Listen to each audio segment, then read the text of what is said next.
Hey guys, what's going on? It's Grant, Sash. and this is Indiebnb. Home of Indiebnb. Today we talk with Keon Masters from Charleston. Dive even deeper into the Charleston music scene. Need to go out and listen to his album Many Thanks.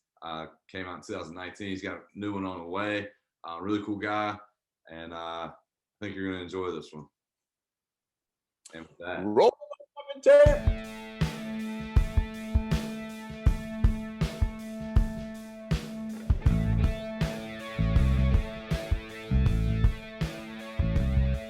welcome back, Indiebnb, all the way from Charleston, South Carolina. We've got Mr. Keon Masters. What's going on, Keon? How you doing, Tash? How you doing, Grant? We are great. We're glad to have you on. We're getting so deep into the Charleston music scene that we're going to become just, a Charleston podcast, I believe. I think you're like the fifth person we've done. Scroll through your like I appreciate being asked early.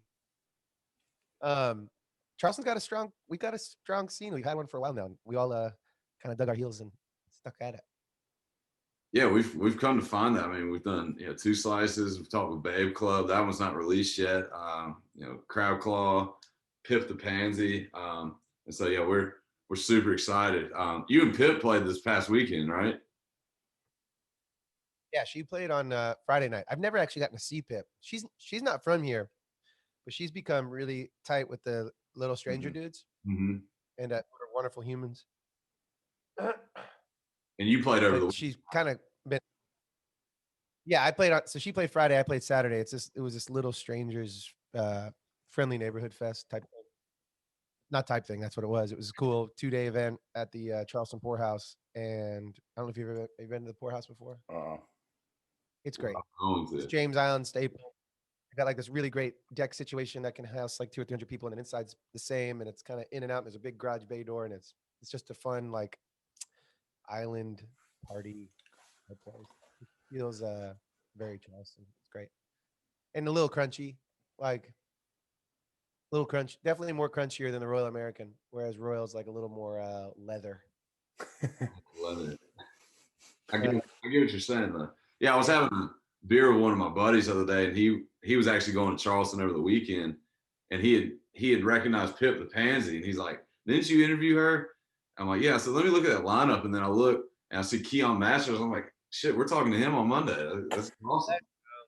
So yeah, man, but we've become fans of yours, and we listen. Grant's listened to more Brave Baby than I have, to be honest, but just listening to that and then your album Many Thanks, and we've just really become big fans of yours. Cool. I appreciate that a lot. Thank you. Go ahead. No, I invested my entire 20s into the Brave Baby and stuff, and felt like we were kind of right. We have like this third album just kind of sitting on a hard drive almost, sitting there kind of collecting digital dust. And we released that song Soothsayer from those sessions, which kind of was our biggest release to this date. And then after that, I think everyone just kind of needed a mental break. It's kind of from the moment we were all of age to do anything, we kind of just did that. And maybe we weren't catching, I don't want to say catching breaks because you kind of make your own opportunity or whatever, but some things kind of got in the way of what we wanted. And it needed time to like reassess, but I didn't really want to slow down. So I mean, Wolfie's working on music all the time. He's been recording the new Band of Horses album. Our guitar player Christian's about to put out an album under the moniker Harvest Temple Band, it's incredible. So everyone just kind of, I think, needed to express themselves in their own way after being together for so long. And then Many Thanks was almost like an exercise for myself as if to see if I could even do it. Because they were both older than I was. And like, so even though I sang and stuff, I was kind of like little brother of the band. Sorry, I had to water this plant or else my wife would have killed me because she keeps brings it in here. I'm in this like little shipping container studio that I got. Yeah, man. And she'd be upset if my vines died. Um, so I was always like I was always kind of playing what's like what do they call it in basketball? Like Point guard. you're kind of playing above your height, or like I was fighting above my weight class. Really, Yeah. Ryan and Christian are to this day some of the best musicians I know, and they're all over a lot of those good albums that have come out of Charleston. Ryan and Christian are on a lot of them. Like they're the power duo behind Crab Claw. Christian, so like Crab Claw Walker is a brilliant mind, but and he's funny, and he's just so he is the true Renaissance man. unique human. And he's been one of my great friends since I was like 18. But Christian and Ryan are a lot of the musical directors behind that, especially, and Corey Campbell from Baby Club. He's part of Crab Claw too.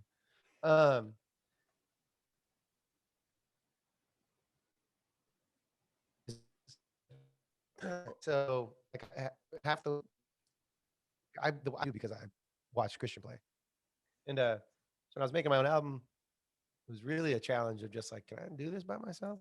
And I'm happy. I mean, it's definitely spazzier, like poppier, spazzier, and a little more like like glitchy lo-fi type stuff. But it was cool. It was good to work on. Figured out I was better at guitar than I thought I was. So Yeah, I was going to ask you about that. Like being in Brave Baby, you know, you've already alluded to the fact that you were with great musicians, but just the fact that you were in a band and that, like, you know, you weren't in charge of making decisions for every direction of every instrument and every note. So what was that like for you? Was that a big struggle, kind of having to focus in on every part of the song and being like, this is all coming out of my head instead of collaborating? yeah, I had a lot of. So I'm a songwriter, I guess, first and foremost, and I struggle translating it into the computer recording process sometimes. Not completely. I can find a vibe pretty quickly, but I can't get like kind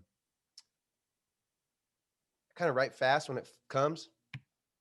So that whole process to like building a song really slow of like getting tones right, that doesn't really work for me. I gotta like, it's right here, right now. It's gonna be like the cheesiest dumb keyboard sound and the cheesiest dumb drum sample I can find or whatever. Just like kind of mesh it all together.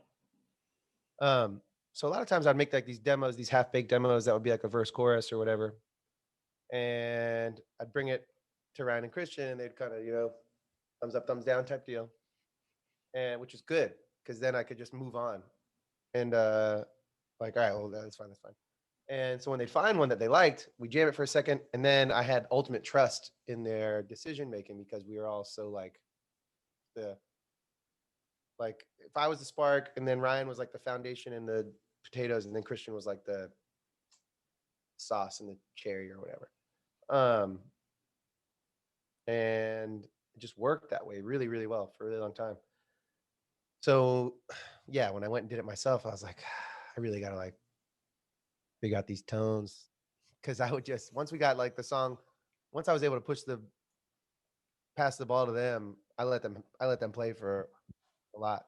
Not that I let them, it's just I would pass it in and then they would go to town on it. And then eventually maybe I'd come in and we'd how do I say this? I was there the whole time and I helped write, but it was a democratic process for sure. Yeah. So Doing it myself I never wanted to be solo ever. And yeah, and here I am. And I struggle with how do I put my name on a t-shirt like for merch? It's like I'm really bad about my merch because I don't really just want my fucking name just like Masters on a t-shirt. But got to get over it. And I thought about going by like Master Key, which is my Instagram thing, but just decided to go with my name. yeah, well, I don't know if you had any part of the album cover, but that's one of the coolest album covers I've seen in a while. It was just cool to me. illustration. Yeah, well, the swimming pool and all that. It was cool shit. That was one of my best friends is this kid named Chris Nichols. I'm friends with a lot of really great painters and artists and stuff. And he's a rad dude. And he actually lives. You guys are in Atlanta now? Yeah. Well, Chris lives in Atlanta now. He moved a couple years ago because he got a job at this animation studio. And they're making shows for Adult Swim. So like he does the background on these really beautiful shows. A show called like Game Usetsu, and then he worked on that new Bird Girl show. Mhm. Now he's working on this other new show on Adult Swim, and he's incredible. And his Instagram is It's Chris Nichols. If anyone's listening, wants to see what we're talking about. But I've been enamored with him and his work, and he's a good friend of mine. We went and took some photos at this my parents, my mom, my stepdad live in this cozy little neighborhood in West Ashley. It's like a bunch of like old like 60s, 50s, 60s, and 70s like brick ranch homes in West Ashley, and all these old little homes have pools. It's really funny. Like there's this old, just like real basic but perfect pool in their backyard. So pictures now, it's kind of floating in the back in the raft or whatever in the fall. Took some pictures and kind of inspired the idea of what he's going to do, and then he obviously created just kind of redrew it. But you should see guys like that work. And every time I open up Photoshop, I look at it and I'm like, how do I do this? But when I watch him work in Photoshop, it's like watch it. And he has this little pad thing that he draws on. It's just, he's using it as if you're watching like a painter with a whole drawer full of tools, right? Like if I had like a tool set, but just full of knives and paints and pastel, whatever. I'm just watching him do it is incredible because he just uses it like that. He uses it like a workshop. And digital illustration, I think people always think it's graphic design or this or that, but he's just using the toolbox that's on Photoshop and just creating art like in this really organic. He uses it in such an organic way that my silly slow ass was like, oh, that's how you can use Photoshop. I always think you have to like import a picture and mess it up or something. I don't know. Yeah. Collage art, but the way he does it's really beautiful. Yeah, Anyway, that's Nichols, appreciate you saying that. He's a man, and I have another album coming out later this year, hopefully, and I had him do the. I didn't have him do it actually. I saw him post a picture, and I was like, "Can I steal that? That's great." And he said, "Yeah." So I forced him into letting me use it. hell yeah, man. So, you just went into his whole creation process. So let's talk about your creation process. How do you build the Photoshop? How does that work for you and your music? Starts right here. Ready? See all these? See all these voice memos? Yes, sir. Like hundreds going back to. I'm on voice memo 729. And I guess the first one started in let's find out. Let me go back to 2014. Holy shit. Apple's probably like, who the hell is this guy using voice memos? He's the only one using it. And it's No. unbelievable. You ask any musician how they started, it's got to be right here. What's this? This is 2014.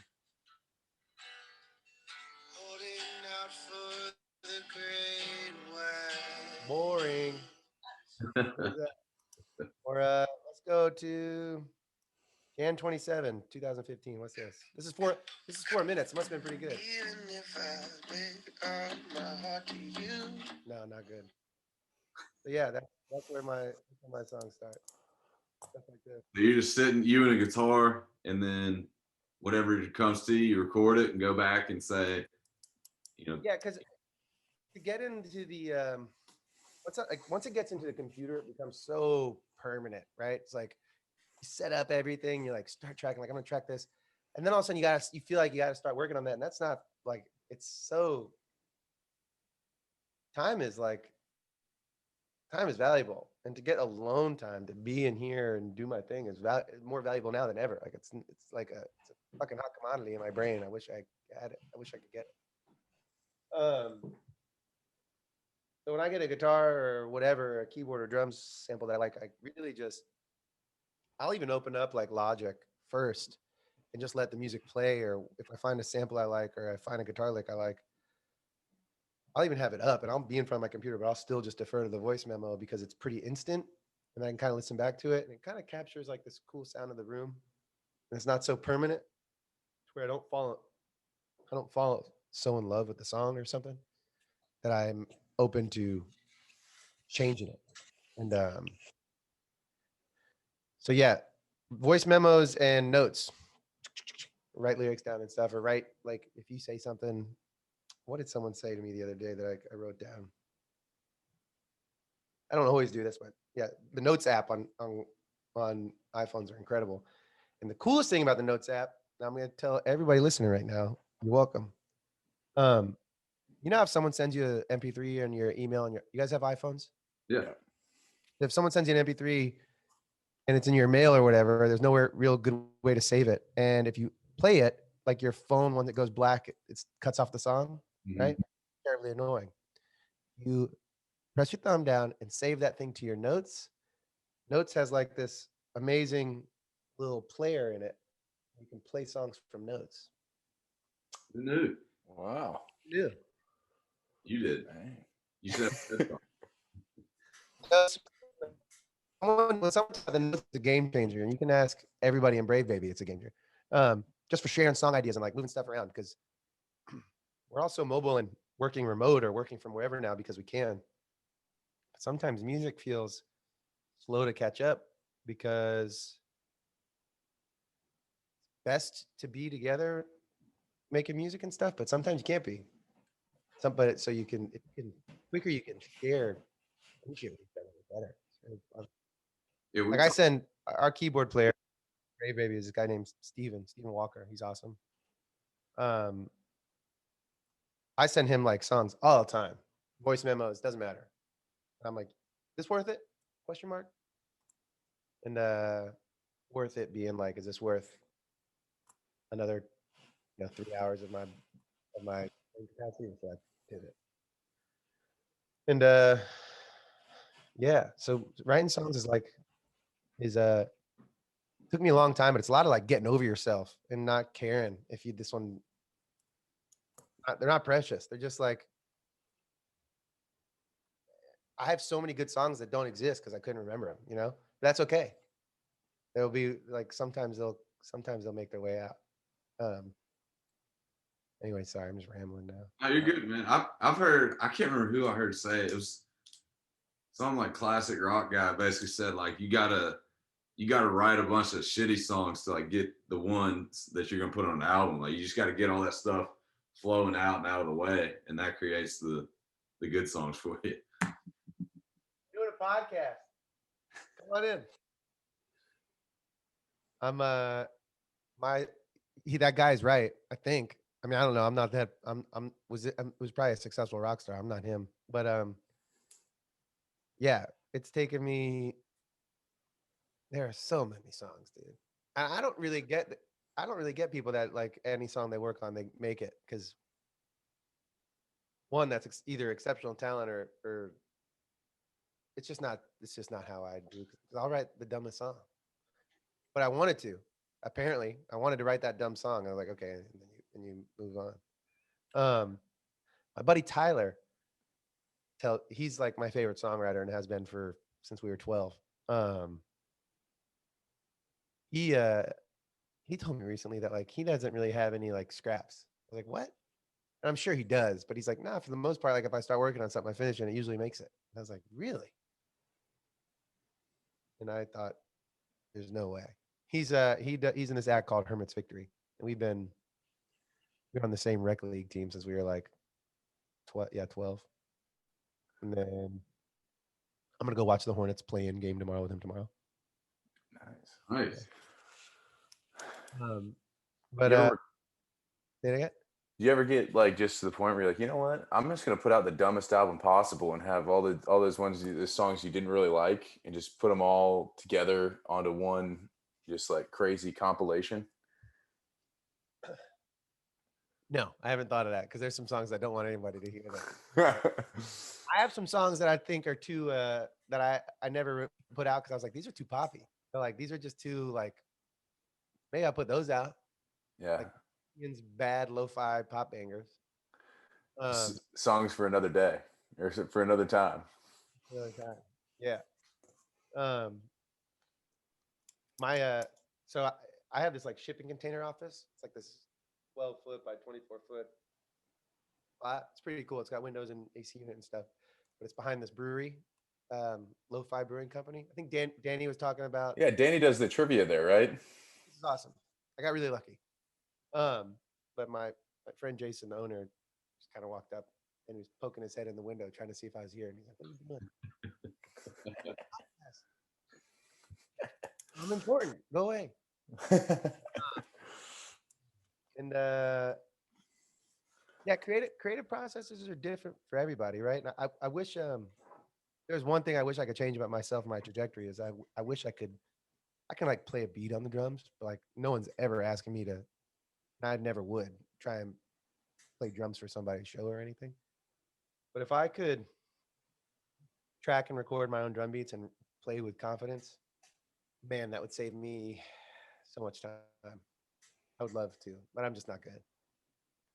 There's a lot of beauty in separating your feet and your. It's hard. It's so hard. So appreciate the good ones. But when you can get a good beat, like this song can come so much faster. Something about finding a good groove to kind of sing on is is real easy. Our buddy Medium Build, has a similar process where he'll start kind of with a beat, and that's usually how he kind of starts. That's how Danny starts. You definitely have to have that kind of that foundation. Yeah. So that's interesting that you mentioned that. Do you see a difference in the way you create? I mean, obviously, with you're a little bit less hands on with Brave Baby than you are with obviously your own stuff, but do you see it like a similarity? Were you ever going for a similarity in sound, or is there something you're going for that's much different with your own project? No, I let myself. The best thing about Brave Baby was that all of us were allowed to bring our attitude. And when I wrote my songs, I wrote and I kind of sang my parts and wrote my lyrics. I was definitely bringing my attitude. And Christian could bring his attitude with his, arrangements and writing, and Ryan could bring his attitudes with production and drums and stuff. And so when I was doing it myself, it was the same guy, same attitude, but different. But the way the songs probably end up being, I wanted to make happier music, not happier, but I wanted to. Brave Baby stuff is kind of nighttime. It's not sad, it's not bad, but it's kind of nighttimey. Mm-hmm. Whatever that means. But to me, it makes sense. And I kind of felt like making some daytime music, and I'd never been able to accomplish that. So I kind of think I did, but I wasn't necessarily trying to do anything different. It just when you don't have, you guys know how songwriting works, like like like credits and publishing and how songwriting works. Like if you were here, Grant, and I was writing a song and we were cutting it that day and we were writing it and recording it, you would probably get a point or credit on that song just for being in the room, right? Because you brought that day's energy. Even if you just said even if you just sat on that couch and were just like, that part was awesome, you should do that again. That's all you said. You would get like a song credit. And that's important because it's kind of like legality acknowledging that people's vibes influence the final product, right? If you weren't in that room that day, that song might be totally different. And so not bringing those songs to Ryan and Christian, yeah, or in Steven and Jordan, resulted in it being similar but totally different. Wow. You definitely wrote daytime songs. My whole thing, I was like, I feel like I should just be sitting on a beach listening to every single one of these songs. It's got that cool kind of, almost sort of like 1960s like beach vibe to it, but in a modern fashion. I love it. I just love it, man. Thanks, dude. I appreciate that a lot. Yeah, I found like a lot of break beats online that I like. That I was kind of able to work with, and then we'd have a drummer come and cut them on top of them and kind of blend them. And I just wrote what came out. And like I said, I wrote fast. And um, if it didn't come fast, it didn't make it. And I say fast, I could come in and try and write every day for 8 days in a row. And then on the ninth day, if I'm not saying the whole process was fast, but I'm saying when it finally like vomits out of your brain, it's like, and then it's fast, and then it's over. It's like you put yourself in position this whole time to like you know do one thing, and then all of a sudden the brain is like the stars align for that 1 second, and then you're bam, you finally get it done. Um, that's how I find songwriting for me to kind of tends to go, and I'm sure, and I guess you could. I wrote that song in 8 days and 3 hours. But it just took like me not even knowing what it was going to be for the days leading up to it or whatever. I don't know if that answered anything that you just said, or if I just kind of went off the rails there. I think it answered it. Yeah, I mean, it's definitely. I see. It's definitely different sound. Fast, yes. You got it. I worked fast, and it's just it kind of it came out. I think it's okay. It's definitely not gonna like change the world, but it changed mine a little bit, and it's give me the confidence to do another one. And I think this next one is pretty cool. I worked with the bass player from Group Love. His name's Dan Gleason, same guy that Babe Club worked with for their new stuff, and he's awesome.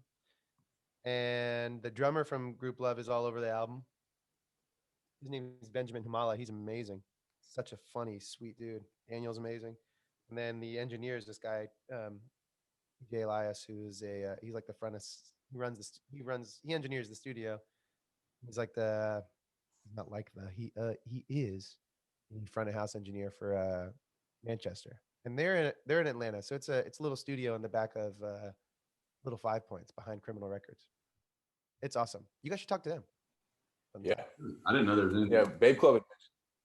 Yeah, there we've only we only walk on the corner there. We haven't been around the back. Yeah, you would never know it's there ever. Like even if you went around back, you would be like, which door is it? You wouldn't know. It's cool, and it's they're sweet, and this new album is fast. It's not even it's 5 songs. It's fast, 5 songs. They're all super different. But they're all really sonically. It's like the last album was like a peanut butter and jelly, and this album's like, you know. It's in Italian for the couple songs that I heard about from it.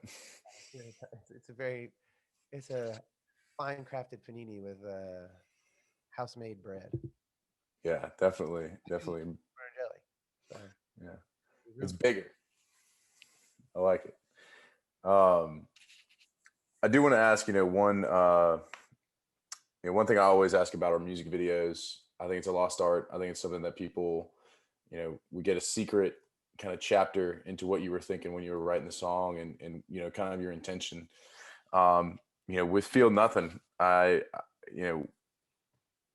love the pep talk in it. I love the whole vibe, and then the fact that he just his wife and whoever his significant other is pumping him up and getting him to be himself. I mean, what kind of inspired that whole entire video, and I love the Charleston video scene as much because you've seen Crab Claw's videos with him blowing up the motorcycle, and we kind of got the logistics of that. But what inspired that particular?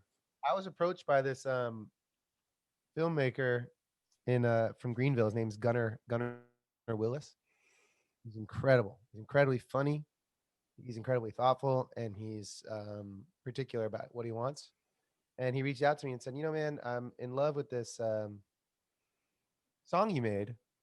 I put out this. You guys know what CNSC is? It's this like music blog out of South Carolina. It's been around for a long time. I've seen some of the information about like when Two Slices' new video came out for Slow Poison, they were on that.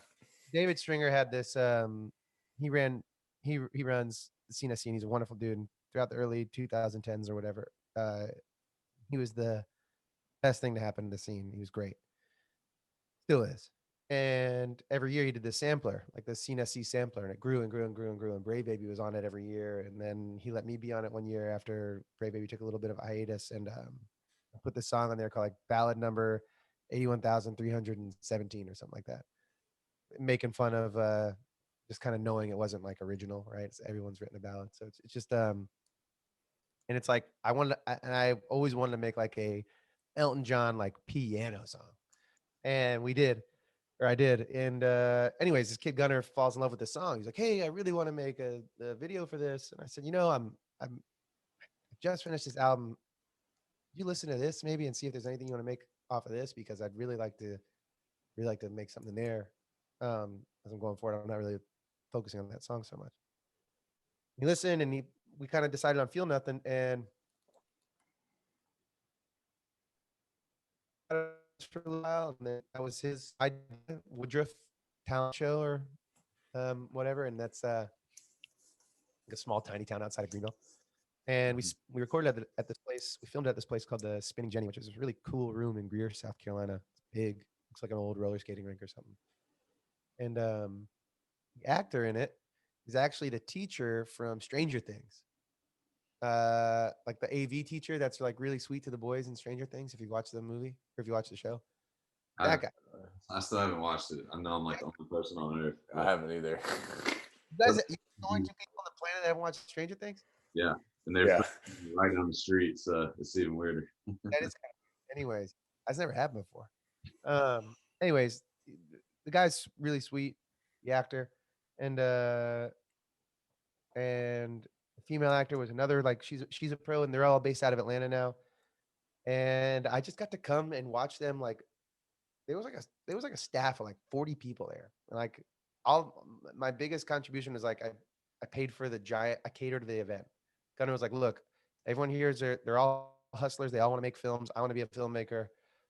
No one is expecting to be paid, but like, do you think you could just, because I don't have like a ton of exponential, I don't have like a ton of, income. And it came to me at a time when I was trying to put out this album.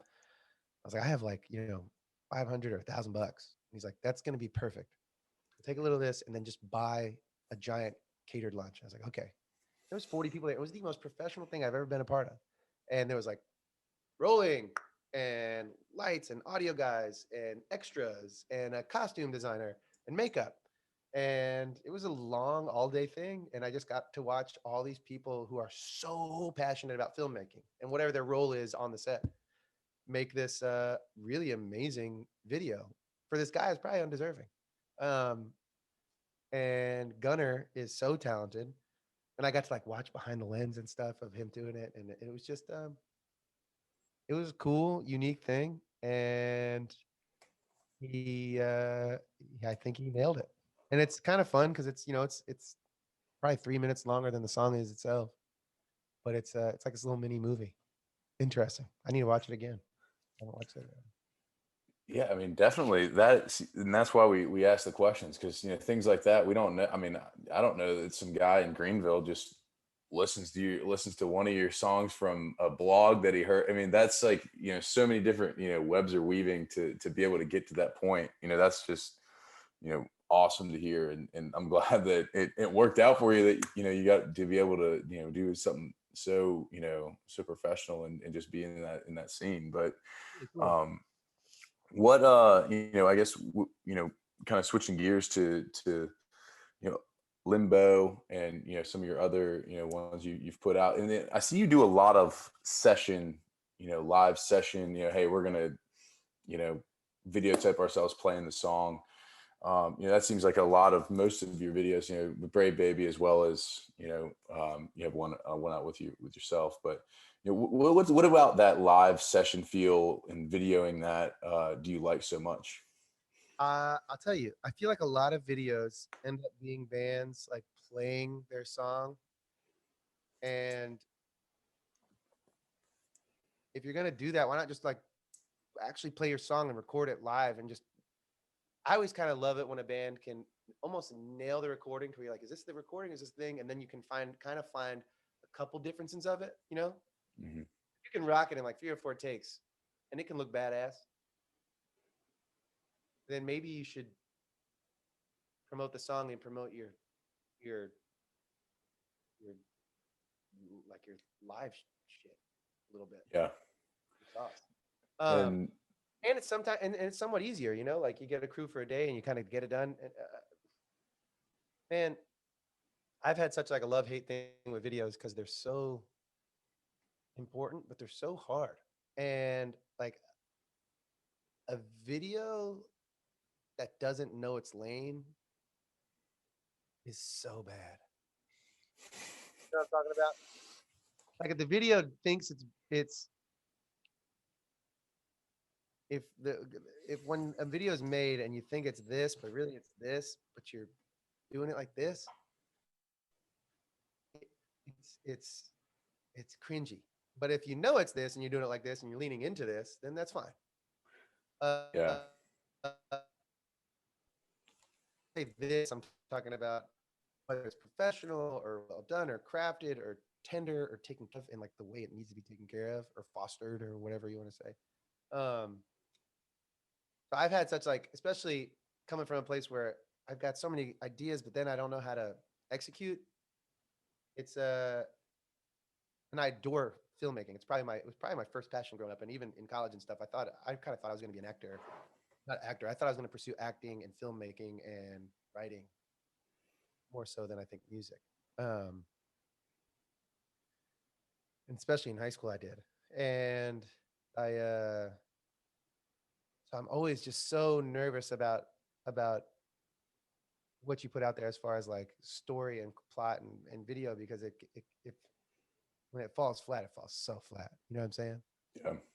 And I don't know if that's like, and I don't know if I'm sound like pretentious or a douche or whatever, but that's just I've safeguarded myself from trying to bite off more than I could chew unless the time was right. But then when a guy like Gunnar presents himself and says he wants to do this thing that's kind of elaborate and heavy, I was like, you know, kind of daunting. It's like and it's expensive, like to do a good film, unless you got like super creativity and can edit, like and can do the like in the box editing like crazy.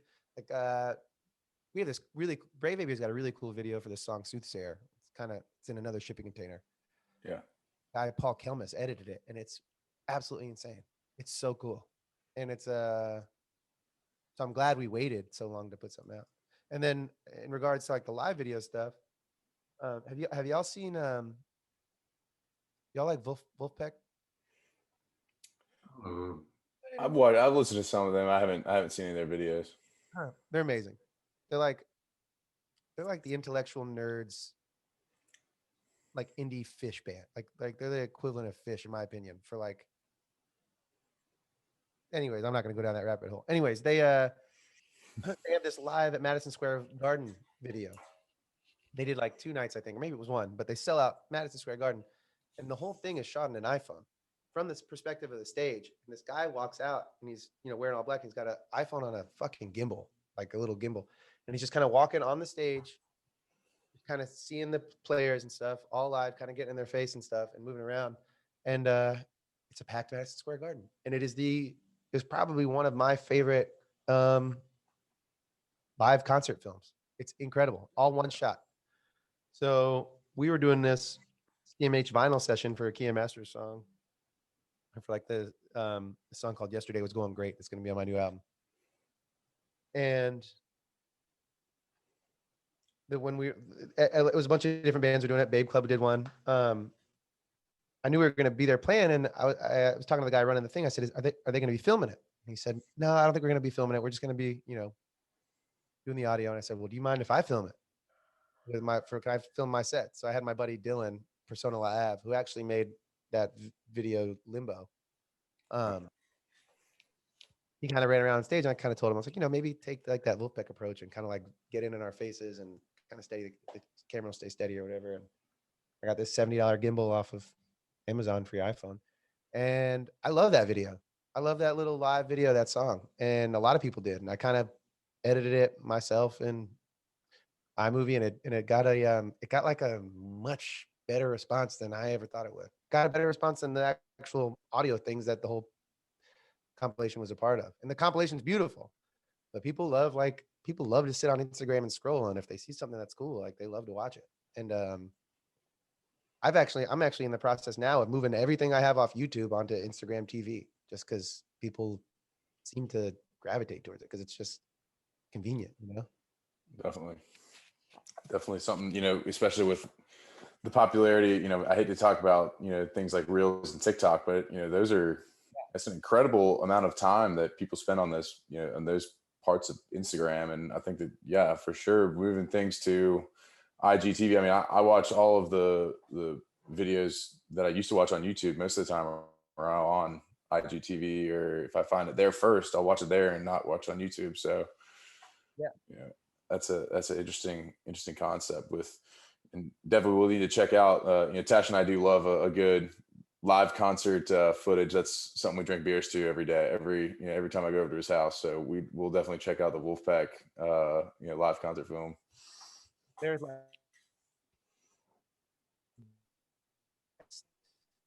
they're some of the best players in the game right now, I think, as far as just composition and playing and like an understanding of music top to bottom. They're just they all went to Michigan and they're all like jazz dudes and way smart, like next level smart.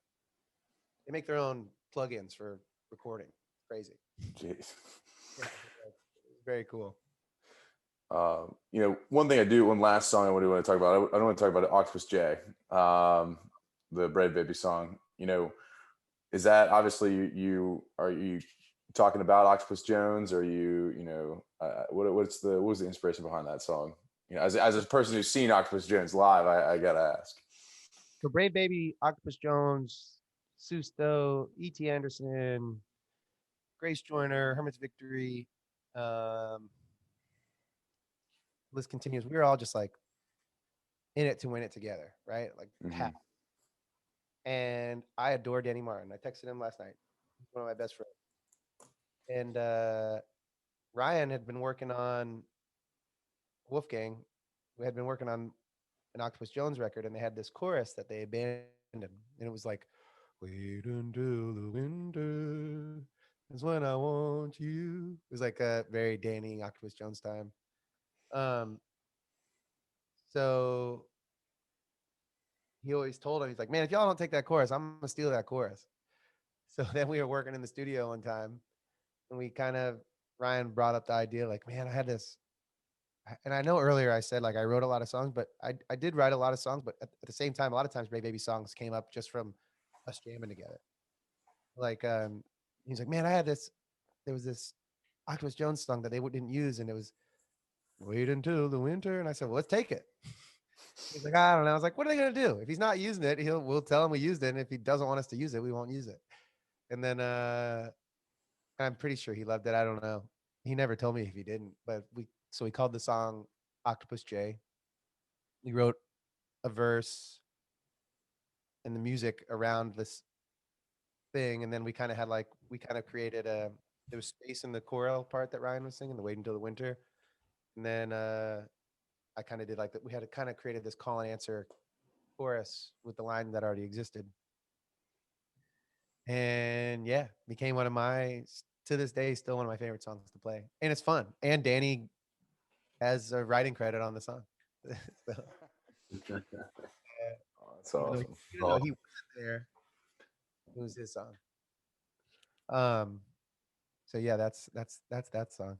That's awesome. Yeah. There's always like one song, in these usually I like think about, and I'm like, I'm gonna have to ask about that one. And like Tasha's like, dude, you don't have to ask about like one of the guy Medium Build has a song called I Love Cherry, and Tash goes, don't fucking ask who Cherry is, or if he's like his ex-girlfriend or something. I go, dude, I gotta know who's Cherry and what the deal was. And he goes, and he ended up being like a much deeper answer than I thought it was. And I was very glad I asked the question, but it's, always think about like these songs that just like I listen to lyrics. I'm a big lyric listener, and I'd love to hear like, what was somebody thinking about it when they wrote it. So Who do you like? Who's your lyric? I mean, lately we've been listening to a lot of. I mean, obviously for this we do a lot of just random stuff. But lyrically, have you ever heard of Dry Cleaning? They're a post-punk band from England, and they have a song called "Scratch Card Lanyard," and that song just lyrically is just wild. Of just all the shit she says, and it all makes sense, and like it just fits perfectly. And she's almost like just speaking like. But "Scratch Card Lanyard" by Dry Cleaning is one that my buddy Tim Dalton sent it to me. I was like, oh my god, dude, this is awesome. Like Dry Cleaning. Dry Cleaning. Yep. How beautiful is Spotify? Oh yeah, we love it. All the time, I'm like, you guys are dumb. Like, I mean, sorry, I get it. People want to get paid and stuff, but the platform that Spotify provides you, and like the Spotify artist portal. Have you guys ever seen the artist portal? Like the tools they give you to kind of see where your music's be listening to. I can pull it up right now. It'll say 10 people are listening to Brave Baby right now. I'm like, that's crazy. I can see what countries they're in. And I can listen. I listen to so much beautiful music that I never knew existed. Old music. And my favorite thing, I love Spotify. I adore it. It's like ridiculous. Anyways, but now I'm about to listen to Dry Cleaning, and I pay for it once a month, and I can listen to whatever I want to.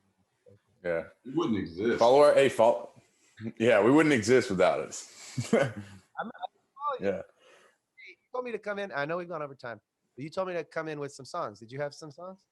No, we wanted you to. So when we get to the end of Pete Peterson, the last question is always, who are bands that we might not know that we need to check out, and that's a lot of the way that we build this. Is we see, we talked to a band in High Crime out in Seattle, and then we got connected with Barbara Volk, and we got connected with Daphna, and we've got, it's just kind of just snowballed to the point. So that's really one of the biggest reasons we do that, and also just for us to, you guys, the artists, know art as well or better than Tash and I. I mean, the Spotify algorithm throws us stuff every now and then, but people turn us on to other people. I mean, that's the big part that we get through from that. So with that, Tash, should we throw it into Pete Peterson?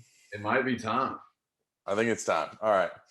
So this is going to be quick, 20 questions, right down to that last one I mentioned there, but we'll go real quick into Pete Peterson's party pack of questions. Most controversial question you'll get asked today. We'll let you know when that is, and we'll see what side of the fence you end up sitting on. It's a pretty hot topic. So very hot. Ooh, I mean, it's steaming. All right, here we go. You ready? Yeah. All right. Cake or pie? Pie. Candy corn or candy pumpkins? Corn. Is love at first sight real?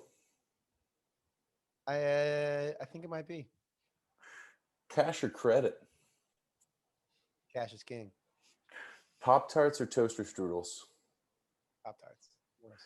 Grilled cheese or PB&J? PB&J. A day at the beach or a day at the pool?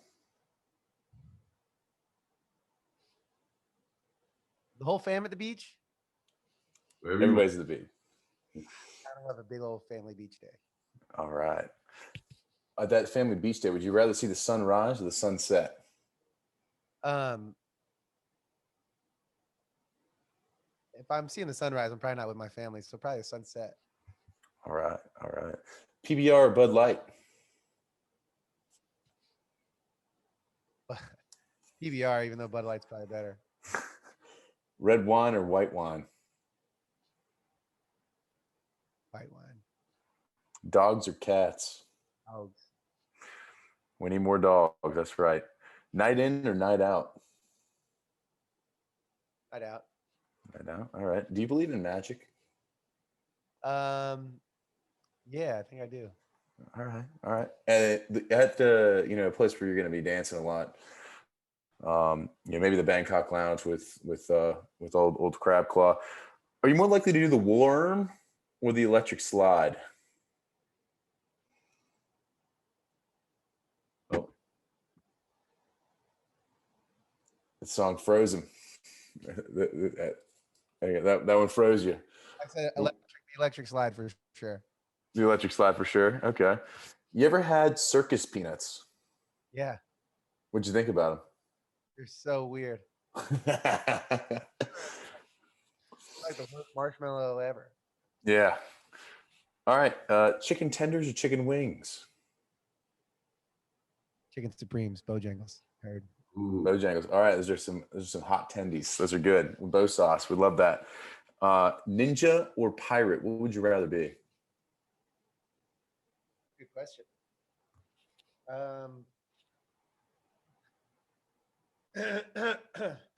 Ninja. Ninja. All right. Is Bigfoot real? No. All right. And the most controversial question we ask every single time, and it's just driven a whole entire, stake in our community, the Indiebnb community. Chips or pretzels? Chips. Chips. Okay. Hey, but at least you're not dogging pretzels. Apparently, there's some kind of subculture in which pretzels are like for subhumans. We didn't know this, but I mean, it's become apparent. So One of I'm not obsessed with Snyder's, one of the greatest one-liners I've ever heard in my life was last week. Our buddy Devin said, "If I'm eating a pretzel, I'm at a very low point in my life."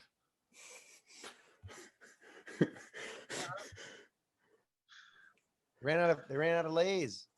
When was the last time you guys opened up a yellow bag of Lay's? I think I had. Forget how Was it? everything got kettle or cooked or whatever. Lay's are pretty good. Yeah.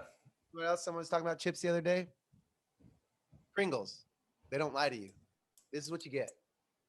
This entire box is full to the brim of Pringles. This bag, this big old bag is like a third full. You got some Pringles, air. Pringles can is stacked all the way up.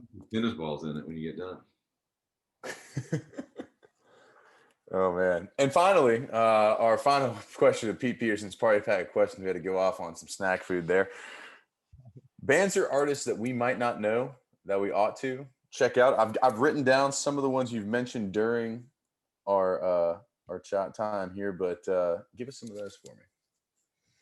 One of my best buds is this kid, Tyler Burgess. He's in this band called his moniker is called Hermit's Victory. All right. Put out 3 albums. They're all incredible. I would start with self-titled is really good, but I'm in love with the second album. It's called Easy Fruition. Persona La Ave. I would imagine that Babe Club or Crab might have mentioned him. His name's Dylan Dawkins. He's like everything that kid touches is cool and taste and like really wonderful. He helped me with that video Limbo. We've done some photos and stuff together, and him and I have started writing a lot of songs together.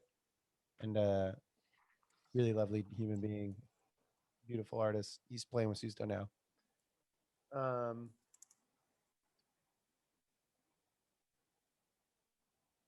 else? So many. I mean, Grace Joyner is lovely. If we're talking people that are in our sphere, then like music to listen to. If you like indie music, is this Italian cat named Giorgio Poi. Giorgio, then Poi is Poi.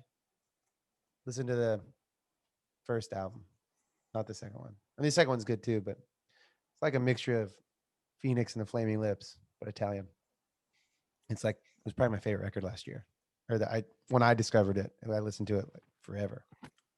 And I'm listening to. It's been really interesting to listen to music that's Western influenced, but not Western. Or I guess it's still Western. Like there's a lot of really great 70s like African like funk rock, like Afro rock, I guess, or Afro funk. This cat named William Onyeabor. Onyeabor is like Onyeabor.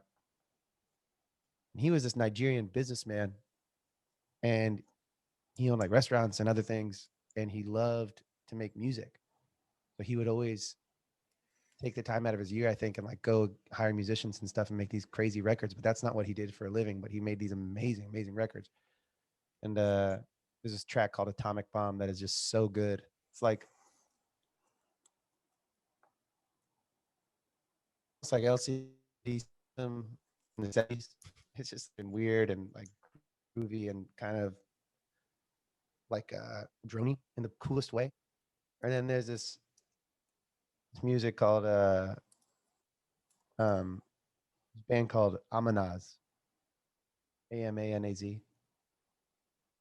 They got this song called "Calla My Friend" that is like, it's almost like they heard the Velvet Underground or something and tried to make their own version of like Sweet Jane or whatever, or Sunday Morning really.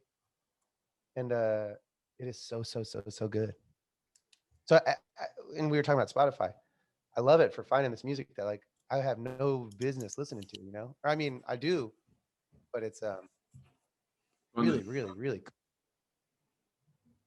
So, I'm sorry, say that, Tash. I was saying it's fun to discover stuff on Spotify. Like I'm always like my Discover Weekly is my favorite thing every Monday. Just going through, getting 30 new songs.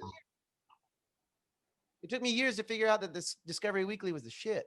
Yeah, I love it. That's where we get a ton of the bands we like try to get on here from that. So Shout out to my boy Mel Willis. He is a DJ and he makes music and he's so low key all the time. His DJ name is Mumbles and he's the man. He's a quiet man, but he is beautiful, amazing, and he has the best taste in music. And for about 2 years, he and I ran the bar at this place called me and Walker used to work there. It's called the Rare Bit. And I used to always work with Mel, and Mel would always have on the coolest fucking music all the time. I'm like, what is this? And I'd always write it down. I'd always add it to my stuff. And ever since I met Mel, and I started incorporating his stuff into my Spotify, I think I have the coolest Spotify in town. My Discover Weekly pipes. Thank you, Mel. Thank you, Mel. Mumbles, DJ Mumbles. Thank you. Thank you so much. That's another one to write down. Hell yeah. Well, it's been an absolute pleasure talking with you today, Keon. You've given us more. I hope I didn't. You've given us more artists to listen to than I think we have time, but I'm hyped to try to listen to all of them. And we're looking forward to your new album coming out, and we're glad that you're back playing live shows, and hopefully we can get to Charleston or you can get to Atlanta or something, and Grant and I can come see you play because we're big fans of yours, man. Yeah, I appreciate it. I hope I didn't overstay my welcome, but thank you. This is my first time. It's cool. Hell yeah, dude. Well, hopefully we can have you back one day, and we're looking forward to the new music. Bye, guys. See you.